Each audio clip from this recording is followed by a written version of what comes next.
नमस्कार मित्रों, आज मैं फिर से मेरे YouTube चैनल मैथ्स क्लासेज के ऊपर आप लोगों का एक बार स्वागत करता हूं। आज हम 10th वाले बच्चों के लिए एक नेक्स्ट वैदिक गणित वाला वीडियो लेके आए हैं।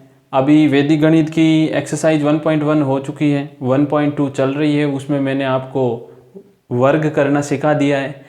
आज हम वैदिक गणित के अंदर 10th वाले बच्चों के लिए करने वाले हैं घन का कंसेप्ट। घन यानी क्यूब, जिसको आप लोग समझते हो। आज अपन घन के बारे में बात करने वाले हैं। तो देखें, 10th क्लास के अंदर घन ज्ञात करने की 3 विधियां हैं। 10th क्लास के अंदर घन ज्ञात करने की टोटल 3 विधियां हैं। वो विधियां कौन सी है? तो पहली विधि है आपके सूत्र निखिलम। अब सूत्र निखिलम अभी तक पढ़ते आए हैं अपन ने। सूत्र निखिलम से खूब सारी चीजें की है। सूत्र निखिलम से जोड़ भी गुणा किया है अपन ने। सूत्र निखिलम से भाग भी किया है, अगर आप लोगों को याद हो तो। नहीं तो आप बिल्कुल पीछे वाले वीडियो जरूर जाके देखें, आपको अच्छे से ये चीजें समझ में आ जाएगी। और कंपटीशन वाले बच्चों के लिए भी ये बहुत जरूरी चीजें हैं। सूत्र निखिलम, उसके बाद सूत्र आनुरूपीयण, और कल मैंने आपको वर्ग निकालना भी सिखाया था सूत्र आनुरूपीयण से। सूत्र निखिलम, सूत्र आनुरूपीयण और सूत्र एकाधिकैन प्रुवैण, ये अपन 3 विधियां इस घन के अंदर पढ़ने वाले हैं। घन निकालने की जो 3 विधियां हैं, जो मैंने आपके सामने रख दी है। सूत्र निखिलम मैंने आपको पहले भी बताया, आधार विधि एवं उपाधार विधि। 2 कंसेप्ट अपन पहले से पढ़ चुके हैं, आधार एवं उपाधार। सूत्र निखिलम की घन निकालने की आधार विधि और सूत्र निखिलम की घन निकालने की उपाधार विधि। पहले एक चीज आपको मालूम होनी चाहिए, घन क्या है। अपन बहुत पहले पढ़ते आए हैं, 1 का क्यूब 1 होता है, 2 का क्यूब कितना होता है, 8 होता है। तो ये घन, क्यूब का मतलब किसी चीज के ऊपर घात कितनी लगी हुई हो, 3, वो क्यूब को निरूपित करती है। तो अभी मैं बात कर रहा हूं सूत्र निखिलम की कौन सी विधि, आधार विधि, और उसके बाद अपन चलते हैं उपाधार विधि। आधार विधि का फॉर्मूला क्या लगाना है वो देख लीजिए। आधार विधि के अंदर फॉर्मूला क्या बनेगा? आधार विधि के अंदर पद बनेंगे 3। प्रथम पद, मध्यम पद या मध्य पद, और इधर रहेगा अंतिम पद। ये 3 पद बनेंगे। इधर क्या आएगा? विचलन क्यूब आएगा। विचलन क्यूब आएगा। विचलन क्या होता है? विचलन होता है जब आधार विधि हो तो संख्या माइनस आधार। यहां पर क्या चीज आने वाली है उसके बारे में देखिए। 3 इंटू विचलन स्क्वायर, 3 इंटू विचलन का स्क्वायर, और यहां आएगी पहली संख्या, या आप केवल संख्या लिख दीजिए ताकि कोई प्रॉब्लम नहीं रहे। संख्या प्लस 2 इंटू विचलन, संख्या प्लस 2 इंटू विचलन। ये है अपने आधार विधि। कौन सी विधि है? आधार विधि। अब एक उपाधार विधि का भी मैं फॉर्मूला आपके साथ में लिख देता हूं। तो उपाधार विधि का फॉर्मूला देख लीजिए। उपाधार विधि में भी कितने पद बनेंगे? 3 पद बनेंगे। कौन से?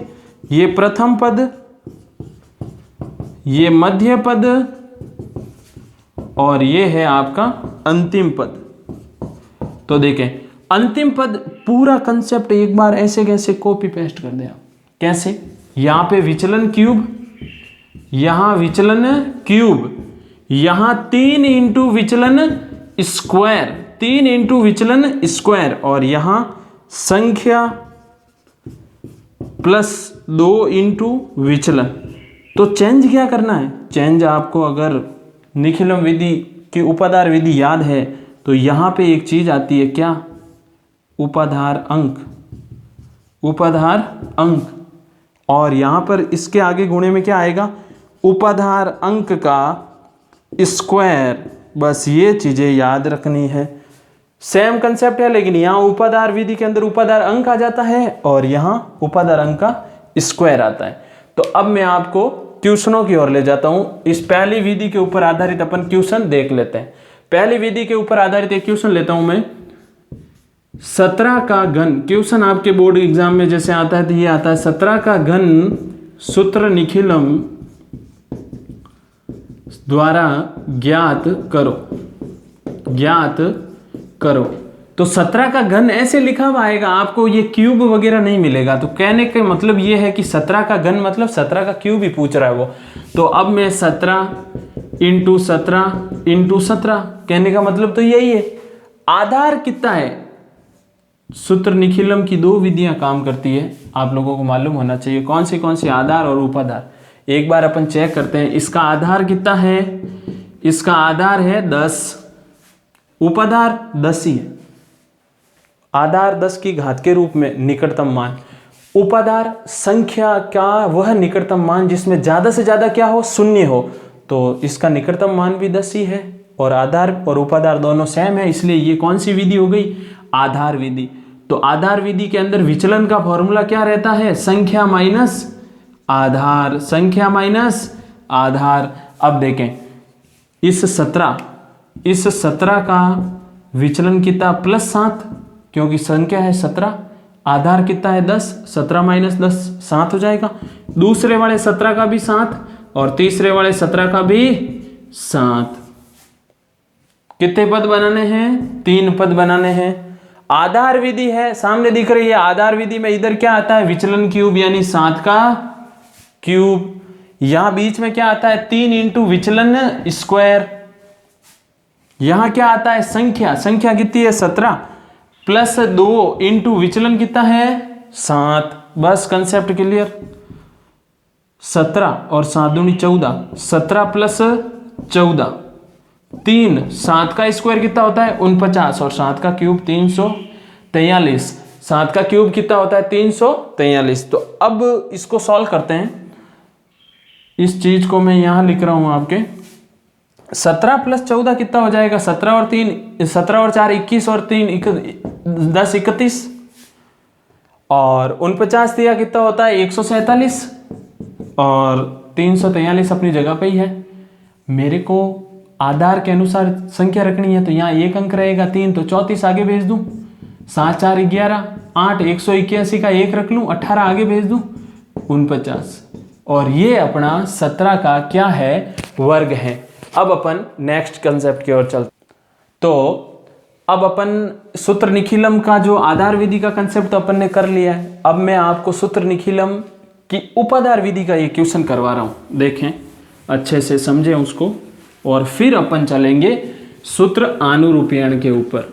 तो पहले अपन इसका एक कर लेते हैं, कौन सा क्वेश्चन, सूत्र निखिलम की उपाधार विधि वाला कंसेप्ट लगाते हैं। तो सूत्र निखिलम की उपाधार विधि का एक क्वेश्चन लिख रहा हूं मैं। जैसे एग्जाम में क्वेश्चन आ गया 93 का क्यूब ज्ञात करो, सूत्र निखिलम कौन सी विधि का कंसेप्ट है, उपाधार विधि।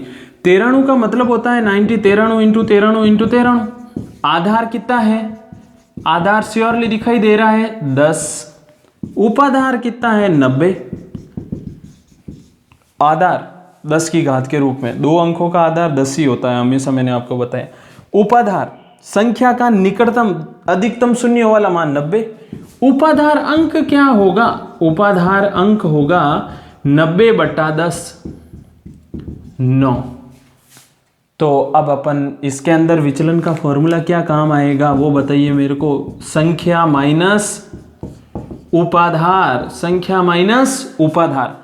तो देखें 93 का विचलन, संख्या कितनी है 93, उपाधार कितना है 90। 93 में से 90 गया कितना बचेगा +3। ऐसे कैसे दूसरे वाले 93 का भी +3 और तीसरे वाले 93 का भी +3। अभी मैंने आपको फॉर्मूला लिखा है, अब देखते हैं फॉर्मूला डायरेक्ट लिख सकते हैं कि नहीं।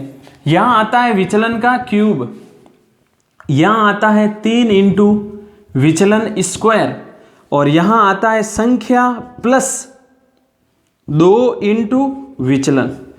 लेकिन उपाधार विधि में यहां उपाधार अंक आता है गुणे में, और यहां उपाधार अंक का क्या आ जाता है स्क्वायर। तो देखते हैं 9 का वर्ग कितना होता है 81, कोष्टक 93 प्लस 2 तिया 6, 9 का 9, 3 और 3 का स्क्वायर कितना होता है 9, 9 तिया 27 और 3 का क्यूब भी कितना होता है 27 ही होता है। तो देखें 27 का 27 तो इधर है ही है, 9 का गुणा, क्यों कोष्टक हटेगा तो गुणा आता है, 7 नम 63 हसल के 6, 18 और 6 कितने हो गए 24, 243, 7 नम 63 हसल के 6, 18 और 6 कितने हो गए 24। ये कितने हैं टोटल 99। 99 का गुणा कर लूँ 81 से, तो 99 इंटू 81, 9 और 9, 8 नम 72, 72 और 7 कितने होते हैं 79, 9 11 0 8019।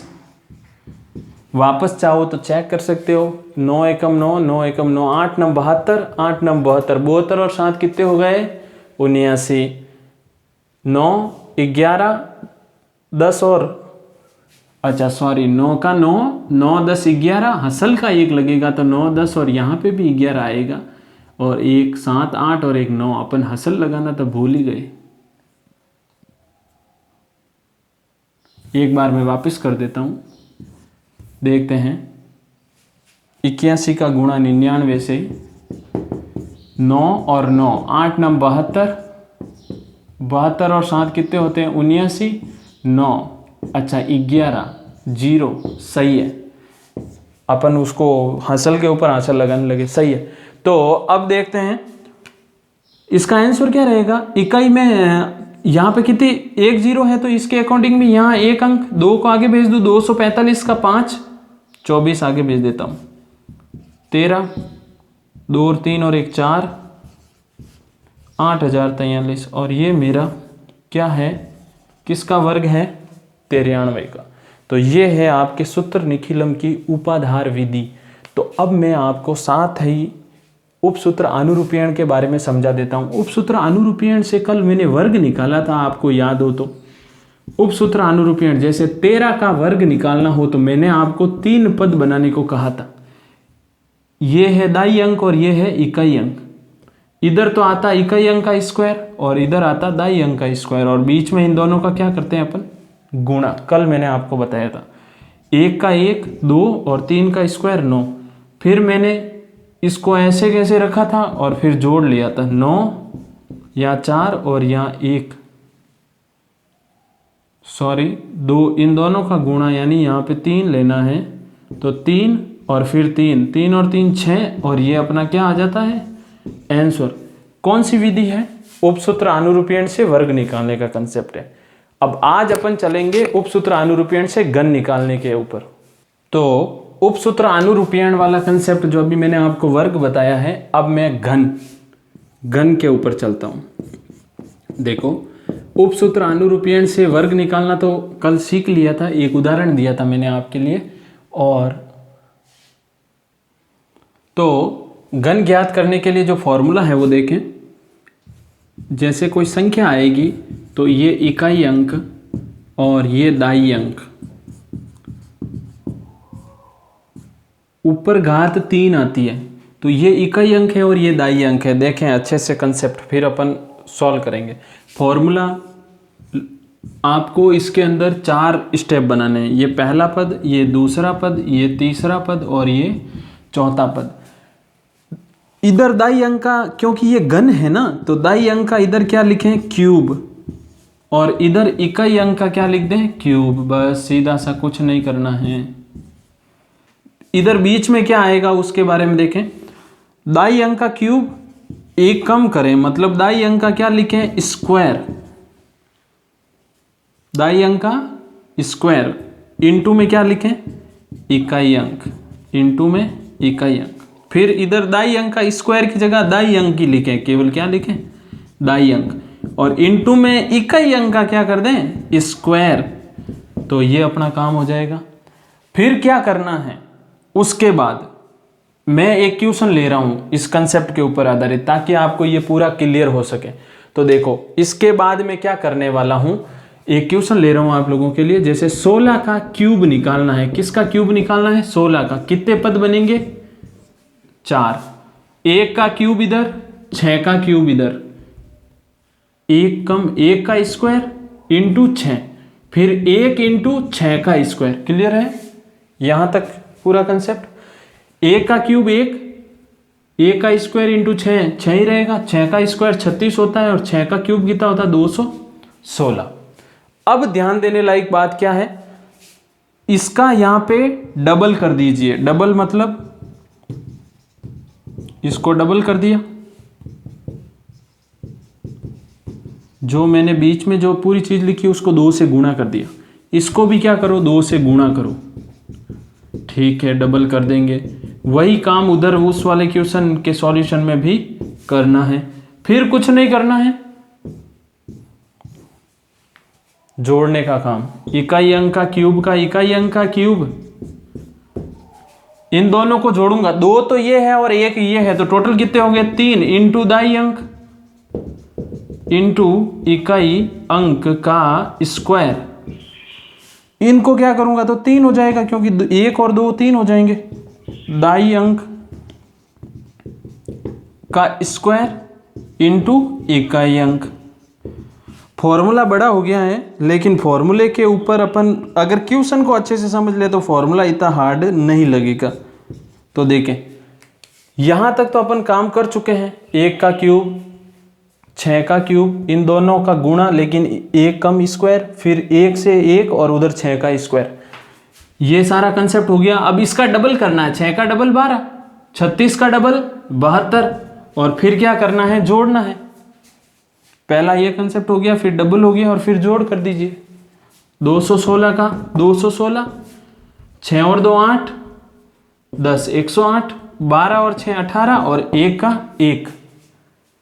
तो अब देखें इसके अंदर मेरे को एक एक संख्या ही रखनी है, तो यहां 6 रखूंगा, 21 आगे, 21 को आगे तो कितना हो जाएगा 129, 9 यहां पे, 12 आगे भेज दूं 30 हो जाएगा, 30 का 0, 3 आगे भेज दूं तो यहां 4, 4096 अपना क्या हो जाएगा आंसर हो जाएगा। तो मैं ये क्वेश्चन आप लोगों के लिए और ले रहा हूं, तो वो क्वेश्चन देखें। इसी कंसेप्ट वाला एक क्वेश्चन मैं आप लोगों के लिए और ले रहा हूं। जैसे आपके क्वेश्चन आ जाए, क्वेश्चन है आप लोगों की बुक में दिया हुआ होगा 33 का स्क्वायर 33 का क्यूब निकालना, तो कितने पद बनेंगे 4 पद। इसका क्यूब इधर और इसका क्यूब इधर, एक कम करो तो यहां स्क्वायर ले लूं, 3 का 3। जिस सपोज अपन 31 का ले लेते हैं, आप कंफ्यूजन ना रहे। 1 का क्यूब 3, 1 कम स्क्वायर, यहाँ 1 आएगा, फिर 3 तो 1 का स्क्वायर।